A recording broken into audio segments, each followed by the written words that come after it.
Hi everyone, welcome back to my Kubernetes crash course series. My name is Suraj Singh Rajput. I'm a DevOps engineer and a technical trainer. In this module, we will learn about Kubernetes namespaces, config maps, as well as secrets. So without a further delay, let's move back into video.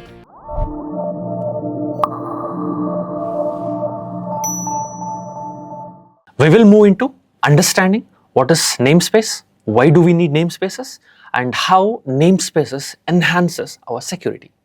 Right, let's move into video. Alright people, let's try to understand why we need namespaces with a particular example. So in this case, as you can see here, in my minikube cluster, I will create one deployment by the name nginx. Nginx deployment. Right, and in the same case, I will create a service that goes by the name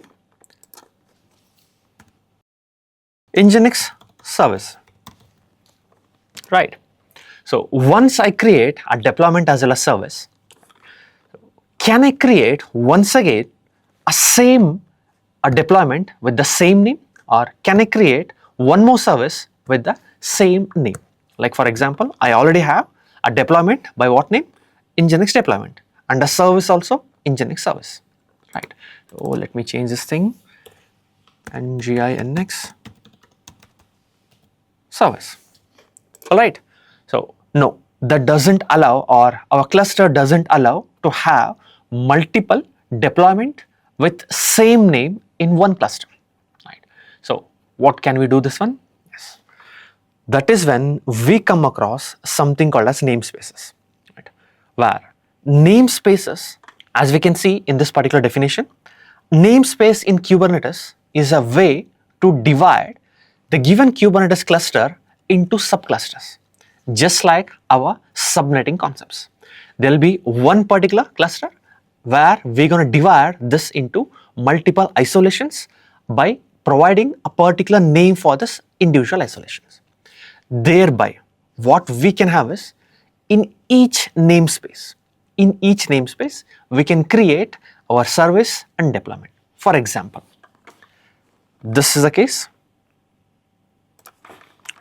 So now here, I'm going to consider this is my cluster.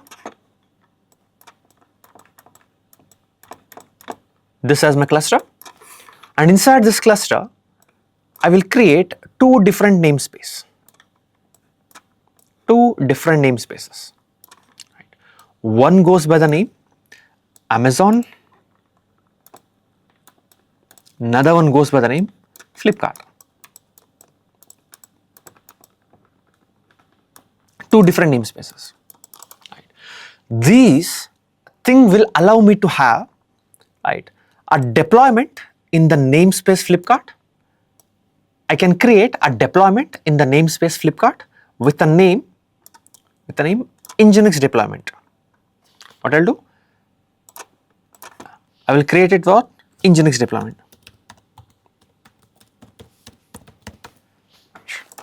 And I will create one more deployment in the namespace Amazon with the same name called as nginx deployment. But without creating these namespaces, these are my namespaces, Amazon.com, or sorry, Amazon as well as Flipkart are my namespaces. I have created an isolation. In a single cluster, I created two different namespaces. Then I created deployment in these namespaces. Can you see? They have same name, just deployment. But you cannot have same deployment, or you cannot have two deployments in one namespace with same name, like nginx deployment. Right. This is not permitted. This is wrong. It is not permitted. Correct. This is one use case of namespace where this sort of isolations can be achieved with the help of namespace. And let's try to understand one more reason why we need namespace. That one more thing is,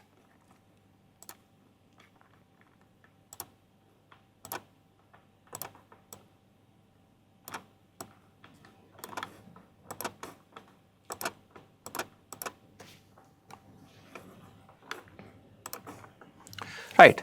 Okay, wait.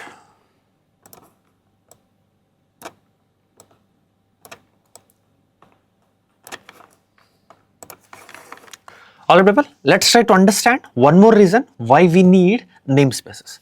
So as you can see in this case, I have two individual namespaces. One is Amazon, another one is Flipkart, right? So there can be a user or there can be two users. One goes by the name root, another goes by the name dev, right? So I don't want to give a dev user access to my pods or a deployment which is running inside my nginx deployment or inside my Amazon namespace. I don't want to give a user dev access to my namespace Amazon. Okay. But if we don't have namespaces concept, so these two users or multiple users can directly log into a default namespace and they will get all the access. Of course, how to set up this access, how to restrict the access, that is what we will discuss in the forthcoming topic, that is our RBAC. Yes. But right now, this is what we are trying to understand, that is namespaces, where we are clearly trying to understand how namespaces enhances security. What I can do is, I can create something called as role and role binding or cluster binding. How to create those things, that is what we will discuss in RBAC, and I will bind him to this particular namespace development. So this user, a dev, he can access all the things, either it can be deployment, service, ingress, anything in this namespace. But when the same user tries to access any sort of things in this particular namespace, he will be restricted or he will be denied permission. Right. How to set up this one? We will check it right now. But moreover, right now, this is the second case how namespaces helps us to enhance the security. Correct. Alright people, as you can see here, naming conflict, that is what I mentioned clearly. Right. So it helps us to have two deployments with a it helps us to have deployments in different namespaces with the same name. Yeah. And access control, that is what we discussed right now, restricting the user or team to resources. The next one is resource quota. Right. For a particular namespace, you can set up a resource quota in case of any sort of memory leak kind of stuff that will remain in this particular namespace only. Correct.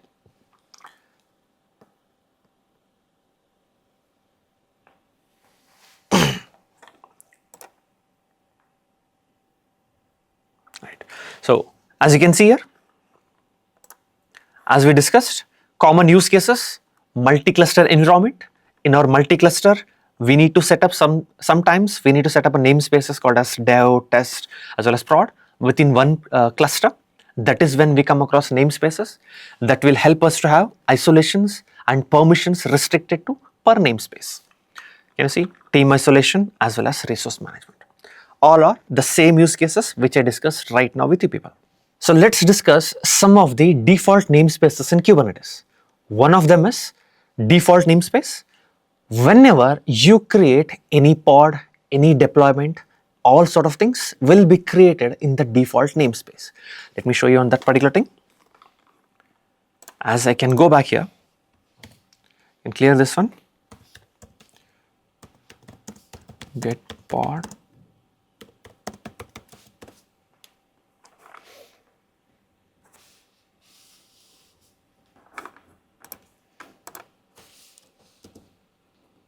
Oh, wait.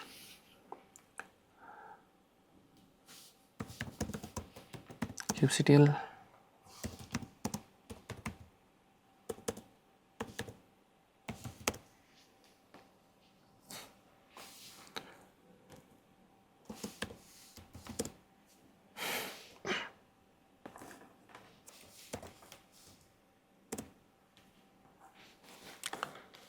As you can see people, when I run the command kubectl get pods -a, I can see there is one deployment which is running in which namespace?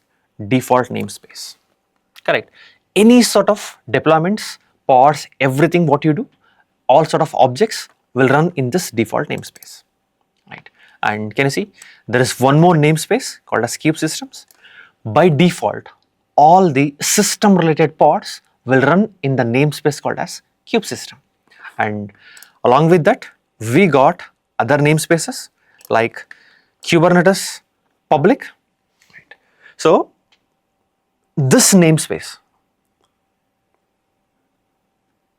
So there is one more namespace called as Kubernetes public or kube public. It is available to all the public user on a read-only basis. Right. In the same way, there is one more default namespace called as kube node lease. Right. This will help us to determine the health of your node, whether it is working or not. Correct. Yes. Let's move into practicals of namespace, where we will try to understand how to create a namespace and we'll try to deploy a particular pod in this newly created namespace. Then we'll check how to delete, and let's move on to the practicals. So one thing, so kubectl get namespace. Correct. As you can see, there are node lease, kube public, kube system. As we discussed just now, one more namespace has been created, ingress nginx. Since we downloaded nginx add-on, this namespace has been created. And then there is a default namespace, and whenever we create any pod, by default it will enter into same space. We'll check the difference between how or what is the changes. We'll check it right now. Now, first things first, how to create a namespace. You can use either command line, just run a command, or you can use manifest file, both the things. That is up to you. I'll show you both the things. Let's check. kubectl create namespace. Can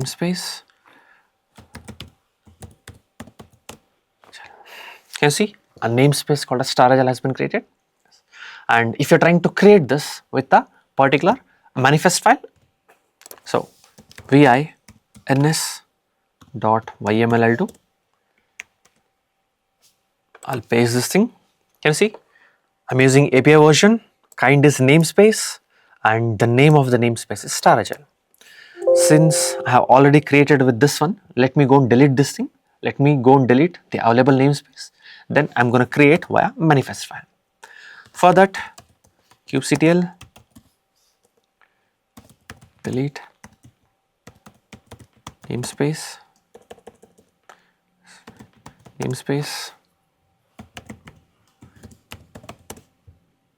Got it. It got deleted. Back.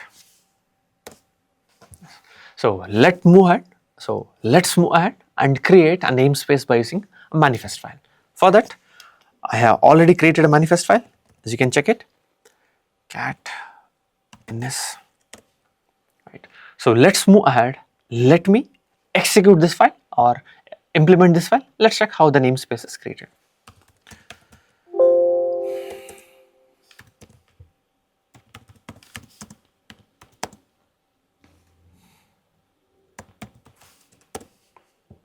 Can you see a namespace has been created? Let's check how it is working.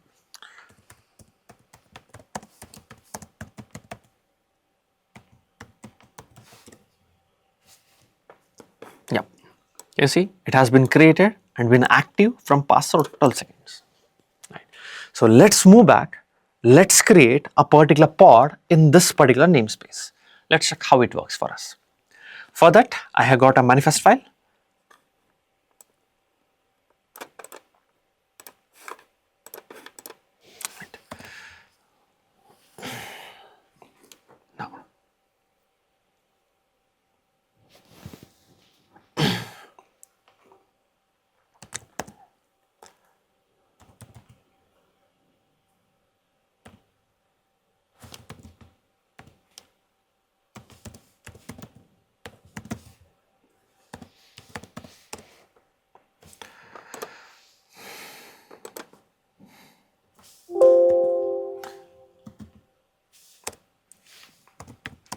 Alright people, so the only change here is we're going to add a new tag here. We're going to add a new space, that is namespace StarAgile. Now what you do is,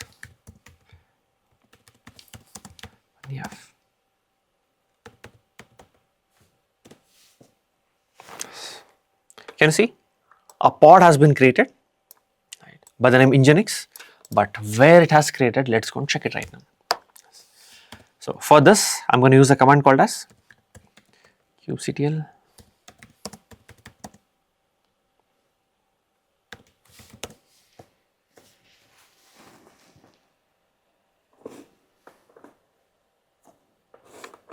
can you see a pod has been created by the name nginx, in which namespace? StarAgile namespace. Can you see? Ready, 1 out of 1. People, just observe here, there is something called as completed. Right? There is something called as pod lifecycle. We will be discussing about pod lifecycle going further. So there we will be observing these sort of things. Right? How it is, completed, terminated. What are the pod lifecycle names? We'll check it there. But right now, let me clear and hope you understood how to create a particular pod in the namespace. Now let's move back. Let's try to delete this particular pod from this namespace. Let's move it.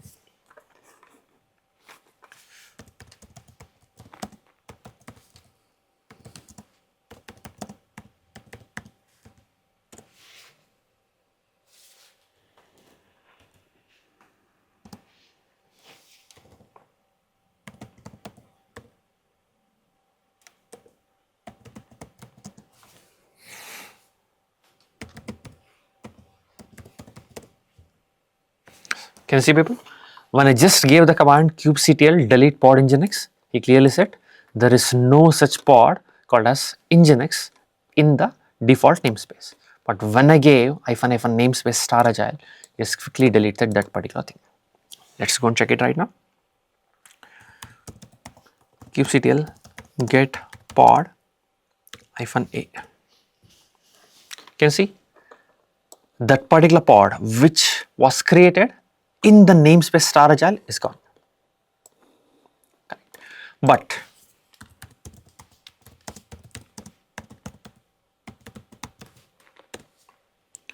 when you do namespace, when you try to get the namespaces, the namespace StarAgile is still present there and it has been active from past 3 minutes or nearby to 4.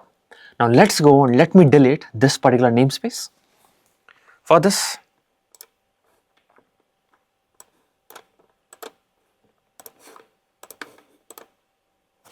I'm going to use a command kubectl delete namespace StarAgile.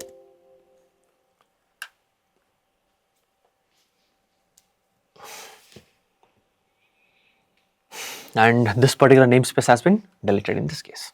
Alright people.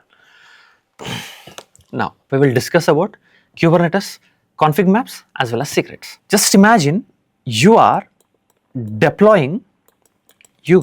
are deploying something, deployment of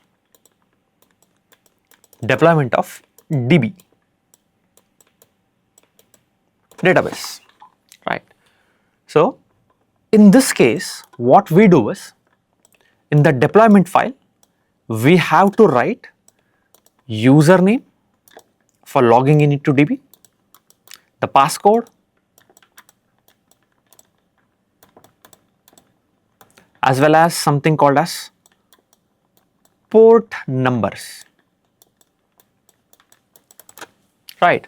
But it is not a good practice to enter all these things in a deployment file. So what we do is, we create something called as ConfigMap.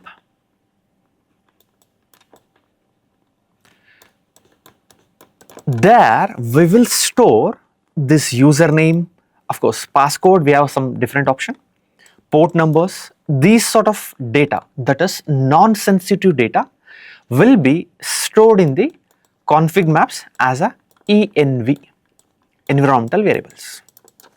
Got it? And from there, what we're going to do is, we will provide the redirections are environmental variable, or we will pass on the variables, environmental variables inside your deployment file, so that whenever the pod is created, he will read from this config maps. Right. So let's move on to and let's check what is the importance of config files. Config maps. Config maps and secrets are both Kubernetes resources for sorting configuration data. Config maps and secrets are both Kubernetes resources for storing configuration data. Right. They both serve different purposes. One is, see, when it comes to config map, like I said, it stores non-sensitive configuration data as key and value pairs. Right. So generally what we do is we use store environmental variables, some sort of arguments, right, and we can use it as volume mounts also. Right. What do you mean by that? Let's go and check it. But more importantly, the data is stored in plain text, right, and it is non-sensitive data. You cannot store passcodes in these places, right? And where do we use it? Like I said, setting a database host applications, ports and feature flags, correct?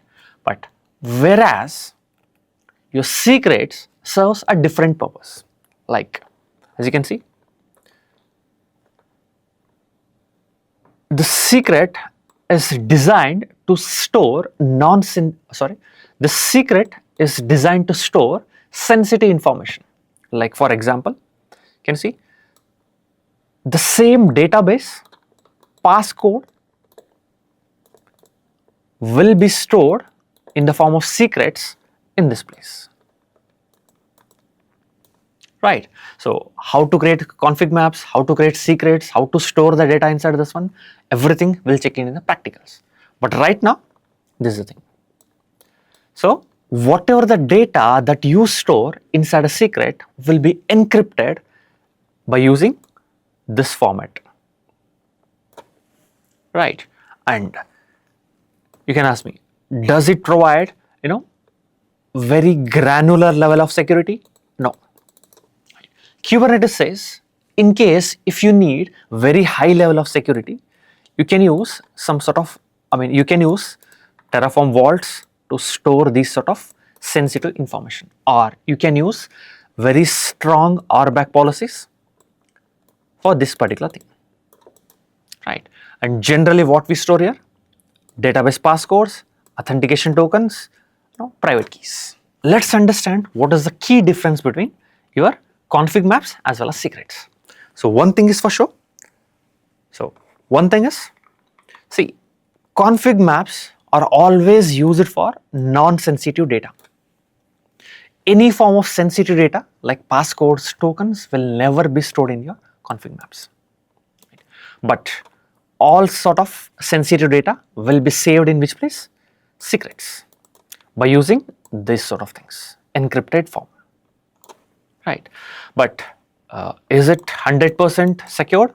So we should use some sort of other restrictions like RBAC, passcodes, RBAC as well as HashiCorp vaults, everything we can use to save these things, right? So let's create a deployment where we will include we will take reference from the config maps. All right, people. So let me go back, let me create a config file right now.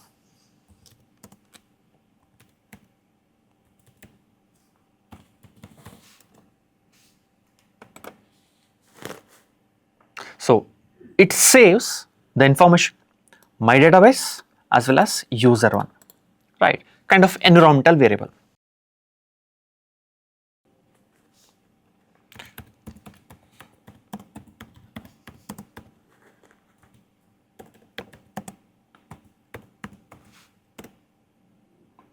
Can you see? We have created a config maps. Let's check what has been stored in this config map.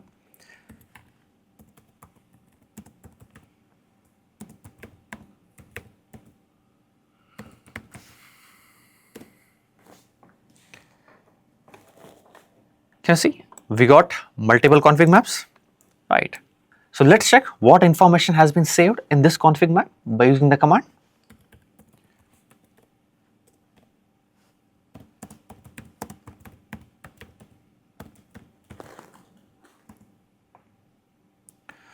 MySQL config.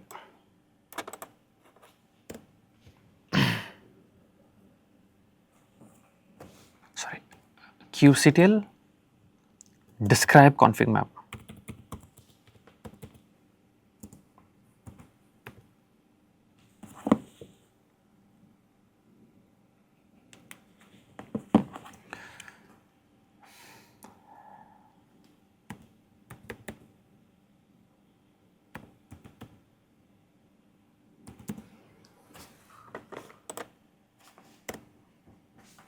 Can you see, people? This is the data I've saved there.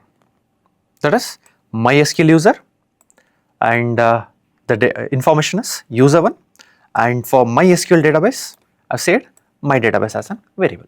Right. So let's go. Let me create one deployment file. There inside the deployment file, I'm going to use this option.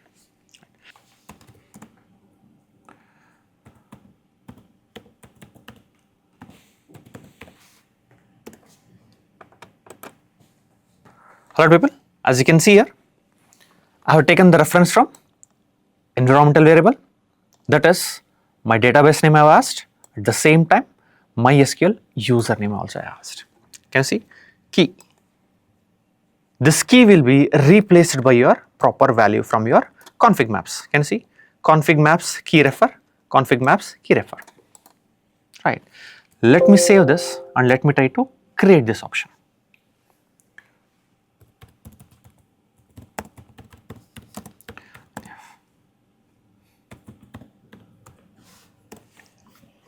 Can you see? It got created and he has borrowed the values from that particular space, right? So that is how you create a config maps and you execute the config maps, right?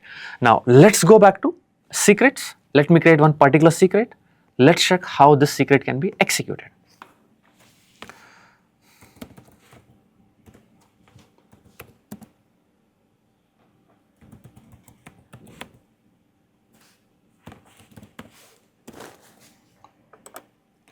Can you see? I'm trying to create a secret with MySQL root passcode, and I will be sharing the StarAgile some value. Once it is done, what I'm going to do is let me apply this one.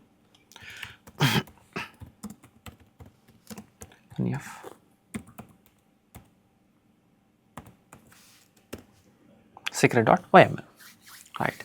Now, if I try to read this file, right, unlike my config maps, how this thing works, let's check it.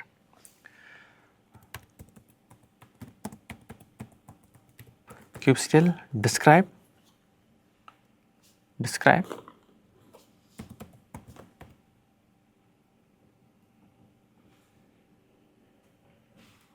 secret MySQL secret.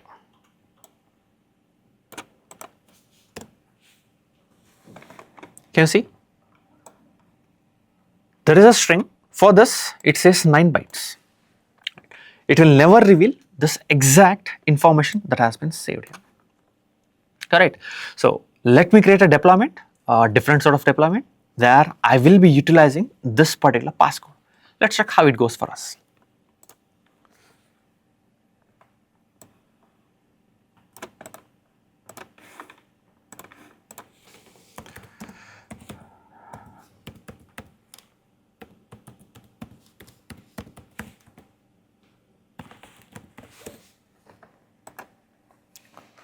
Alright, people, as you can see here, when I created config maps, there I used config map key refer. In this case, I'm using secret key refer, and this is the exact information. Same thing, but certain details have changed. Right? Let me go and update this one. Let's check how it goes for us. Of course, since I'm trying to create this in the same environment, I might encounter some sort of difficulties, but still, let me go and check it. But the ultimate aim here is to make sure you people get it, what is going on here. That is, secret will never reveal the output data, but whereas config map will disclose all the things, right? So before I execute this one, rem-f,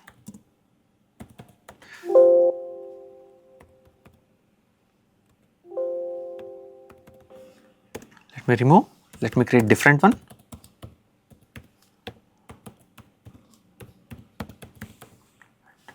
.yml,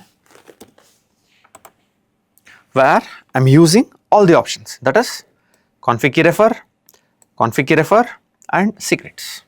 In the same file, I am using both config maps as well as secrets, right? Let me go and execute this one, but before this, let me delete the existing deployment.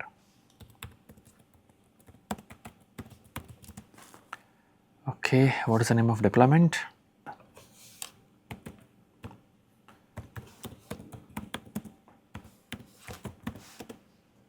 Has been deleted. Now let me go and create this. Let's check how it goes for us. For this,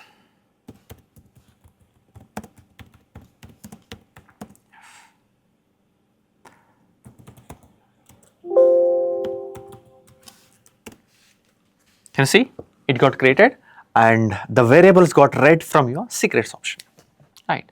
So there's one more thing that I would like to discuss. See,